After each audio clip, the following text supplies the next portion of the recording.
Right now at 10, a plane from MSP crashing upside down in Toronto with 17 people on board injured. And then everybody was just like, get out, get out, get out. We could smell like jet fuel. We have team coverage on the investigation that is just beginning tonight. Then, Sam had many friends. A Minnesota transgender man killed in New York. Tonight, family and friends remembering him there and here. A dangerously cold night tonight. We'll talk about where those wind chills will fall by morning and when that big warm-up begins. Then a glorious sunset. And all that night and all the next day, I'm kicking myself because I didn't get a picture. Turns into something even more beautiful, just when one family needed it most. The news starts now. Everything, drop it. Come on. We are getting our first look tonight at the terrifying moments on a Delta flight immediately after it crash landed at the Toronto airport, eventually flipping over and coming to a stop upside down. That incident happened around 1 o'clock our time, just 2 hours after taking off from MSP. Amazingly, all 80 people on board survived. Nearly 20 people are injured, but officials say tonight they are all expected to survive. For the first time tonight, we are hearing from one of those passengers, a Minnesota man who was inside the plane when it crashed. Jennifer Hoff begins our team coverage. Jennifer? Well, Julie, it's quite the story here tonight. John Nelson said this was a typical flight from Minneapolis to Toronto, but as soon as the plane hit the runway, Nelson will tell you it was anything but. Our plane crashed. The video Minnesotan John Nelson took after surviving a plane crash looks more like a movie. Upside down. Hearing him describe it is even more stunning. Skidded like on our side and then flipped over on our back. Where we ended up, there was like a big fireball out this left side of the plane. Nelson says what happened next was mass chaos as he was left hanging upside down. We kind of let ourselves go and fell to hit the ceiling, which is surreal feeling. And then everybody was just like, get out, get out, get out. We could smell like jet fuel. All that, and experts still say the crash could have been worse. First thought I had when I saw the images was the fact that the fuselage tube was intact. That's what kept its rigidity. That's what kept it intact and really protected the occupants of the aircraft. Former NTSB investigator Greg Feith points to two major issues investigators will examine, including if the flight control system malfunctioned and bad weather. If you have a very high side load from gusty wind conditions, it may exceed the aerodynamic capability of the aircraft and the flight controls, and the aircraft will slide off, especially if that runway was slick. The plane was landing at speeds of up to 120 miles per hour, but pilots should have various options, including a rudder to prevent it from rolling. But it's a good reminder for passengers. All the emotional roller coaster that you go through. To be prepared for the worst. It's amazing that we're still here. And Feith said that this is why it's important to have that situational awareness, right, and know exactly where the nearest exits are. This is also the fourth crash now in just a matter of weeks, and Feith says investigators are looking for any common denominators between them. The only similarity, as of now, may be weather between that accident you might remember from about a week ago in Alaska where 10 people died, and then, Julie, that one today in Toronto. Wow, it's so stunning to hear from him. All of us, of course, put ourselves in that situation, how scary it must have been. Really. So glad they're all going to be okay, it sounds like. Thank you, Jennifer. Well, right now the ground stop at Toronto is lifted, but the plane is still on the tarmac as investigators begin the process of figuring out what went wrong.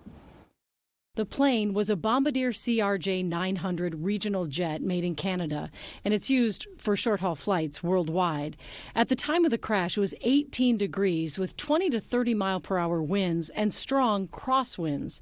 The question for investigators is how and why did that plane lose at least one wing, possibly both, on landing, then flip over? Well, in the last half hour, Delta released a statement saying its incident response team is on the way to Toronto tonight to support the investigation. We continue our team coverage now with Andy Payton on the ground in Toronto with the latest.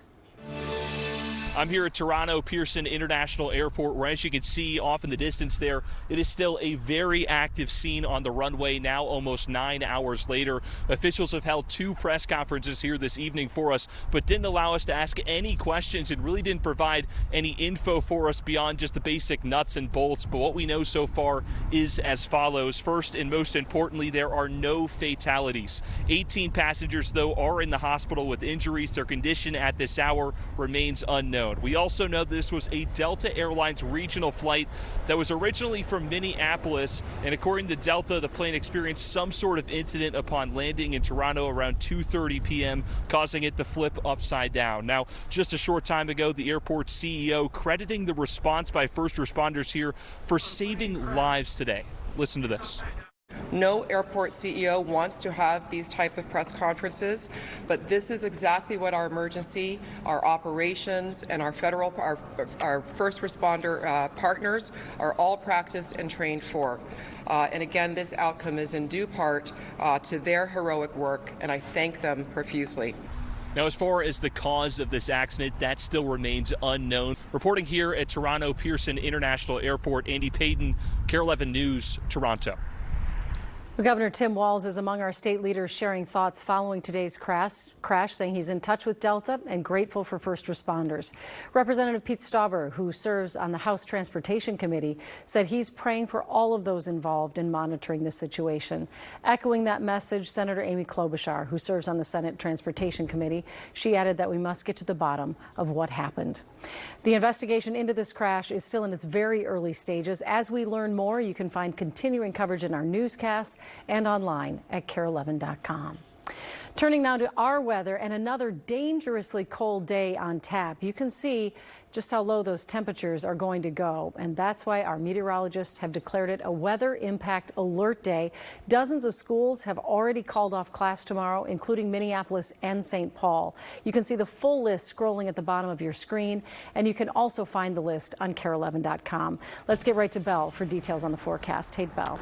Well, Julie, it's really going to be that morning hours where, of course, that temperature is going to be in the teens below zero, and those wind chills will be right around 30 below. Then we will crawl back up to zero during the day tomorrow. That's what we tried to do today. We started out at 14 below this morning. We did get up to 3 below, and now temperatures are tumbling as we speak. These are the current wind chills. We're at minus 25 in the metro, already negative 30 in St. Cloud, 34 below, as you can see in International Fall or in Alexandria, and 33 below Bemidji, 37 below in Marshall. So a number of the rural areas, of course, calling off school tomorrow, and even some of the city schools, of course, Minneapolis and St. Paul proper, both calling off school for tomorrow. It is negative 40 already in Winnipeg. That's the core of the cold air. So we do have an extreme cold warning for the entire state. That's the first time that has happened this year, and that is out until 10 a.m. tomorrow morning. We'll talk about that warm up ahead in just a few minutes. All right. Thank you, Belle. Well, an update today in the death of a transgender man from Minnesota who police say was tortured and murdered in New York State. Authorities say at this time there is no indication Sam Nordquist's murder was a hate crime. They say the 5 suspects in his murder, who range in age from 19 to 38, all identify as LGBTQ+, and all knew each other as well as Nordquist. This all comes the same day family and community came together to honor Sam at vigils both here and in New York. Raya Katene shares how he's being remembered. Sam Nordquist's family and friends tell me this vigil here at the state capitol is one of multiple gatherings taking place in Minnesota and in New York. Now, New York authorities say they have no indication thus far that what happened to Sam is a hate crime, but people here tell me their fight on his behalf will continue. Justice for Sam!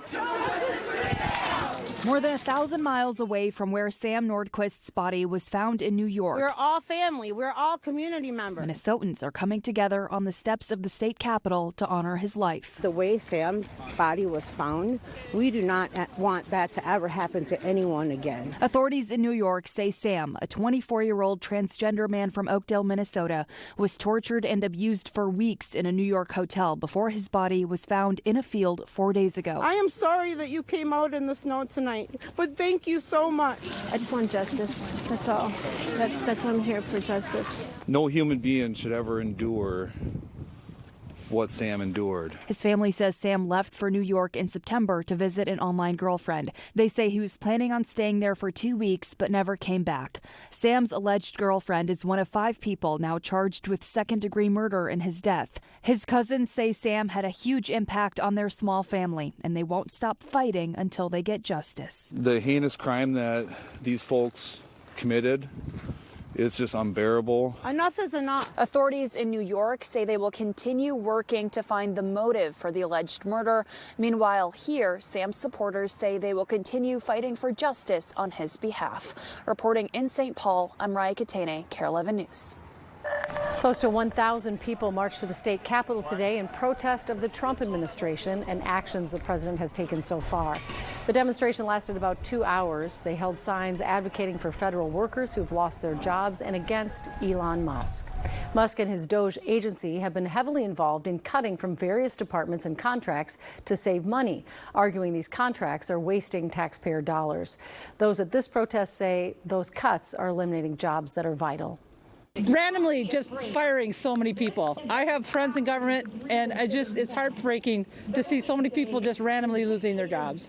And and the threats against Canada is just crazy. This is the second protest against the Trump administration and Elon Musk in the past 2 weeks in St. Paul. Word tonight from Democratic Congresswoman Angie Craig that she plans to make a decision soon on whether she will run for Minnesota's open Senate seat in 2026. Craig posted on social media today saying she's giving it serious consideration, just days after Tina Smith announced she will not be running for re-election. Craig went on to say she'll be talking to Minnesotans over the next few weeks about the best way to continue to serve my community. Coming up, Team USA back on the ice at the Four Nations Face-Off. Will Hall catches us up on the action. Plus, a flu shot for chickens approved. And now going out as the battle against bird flu continues. We'll be right back. At times of loss, we look for signs. I love you too. Sometimes we find them. The pinks, the purples, the oranges, and they just kept coming. Next.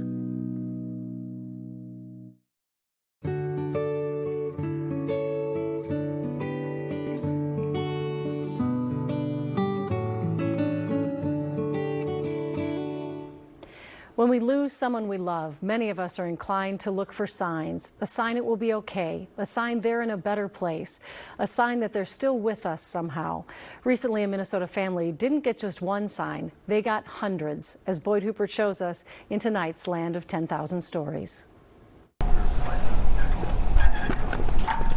At the Minnesota State Veterans Cemetery in Preston, the sky fits the mood. Gray, freezing, and somber as a family gathers. Under the clouds for Vietnam veteran Craig Wilson. He's a good man. Emily Canny is Craig's daughter. He was so well liked. Judy Wilson is Craig's wife. It's the Craig look, the twinkle in the eyes, the smile on his face. That's my dad right there. Father, husband, soldier. On behalf of the President of the United States, honored United States Army, under the same dreary skies that grade Craig's final stay at the VA Medical Center. 2.5 months that he was in the hospital, like we never saw sun. I mean, it was so gloomy and cloudy and dark and heavy for so long. Close the drapes cloudy as Craig marked Thanksgiving and Christmas. We hadn't seen the sun, it felt like, in 2 months. Cloudy the morning of January 16th as Craig's body was escorted from his room, past the nurses and doctors who cared for him. Cloudy till the moment it wasn't. I was making dinner and I looked outside and I just saw all the colors. And I texted Judy right away and I said, did you see it? Did you see the sunset? And all that night and all the next day, I'm kicking myself because I didn't get a picture. How could you not capture this stunning, glorious sunset? Then Emily, like it was a gift, and I didn't get it, had a thought. She went to the That's So Minnesota Facebook page with an ask. I'm wondering if any of you amazing photographers happened to capture last night's sunset. My dad passed away yesterday, and I'm kicking myself that I didn't get a picture. Emily's hope? One. That's all I wanted. She got 883. It's unbelievable. 883 photos and comments, but mostly photos of the sunset that ushered out her dad. The pinks, the purples, the oranges, the yellows. Colors painted over cities and country, lakes and land, fields and forests. And they just kept coming. Coming with comments, warm My sympathies. as the heavens. Your dad must have been special for God to have painted such a beautiful sky for him. Yes, I scrolled and scrolled and scrolled, and it warmed me inside, and I just thank God that we got captured all these pictures of Craig's sunset. Craig's sunset. No doubt. After so many cloudy days, how, they ask, could this possibly be random? No chance. It was a sign telling us I'm home, I'm at peace. And look what I can do with my wings. The clouds had returned as they trooped to Craig's gravesite. We kind of agreed that this would be a good spot for us. It's beautiful. A nice place. It's peaceful. For sunsets. I think we'll see some beautiful ones. He'll send them to us for sure. Given what they've already seen, it's not hard to imagine. There's good people out there, and it gives you hope. Boyd Hooper, Carol 11 News, Preston. If you too would like to scroll through the hundreds of sunsets posted from the day Craig Wilson passed away, you'll find a link with this story at carol11.com. Beautiful. That's so nice. So All beautiful. these great viewers. I mean, Yeah. there's, you know. Good people all Did she around. put that out there? Wow, 883. That's just so cool. Okay, so it's cold. It's one of those where it takes your breath away. Well, new tonight, a company is now producing a vaccine for chickens to help curb the spread of bird flu. Zoetis got a conditional license for the vaccine last week, which is an update to one they've been working on for years. It comes as the U.S. may move away from trying to eradicate the virus by killing entire flocks when birds test positive. The White House is expected to unveil it next week. After decades as America's favorite vehicle, the Ford F-150 has been dethroned. Now the Toyota RAV4 is coming out on top, according to new data from JATO Dynamics. Researchers say they think drivers like its fuel efficiency, among other things.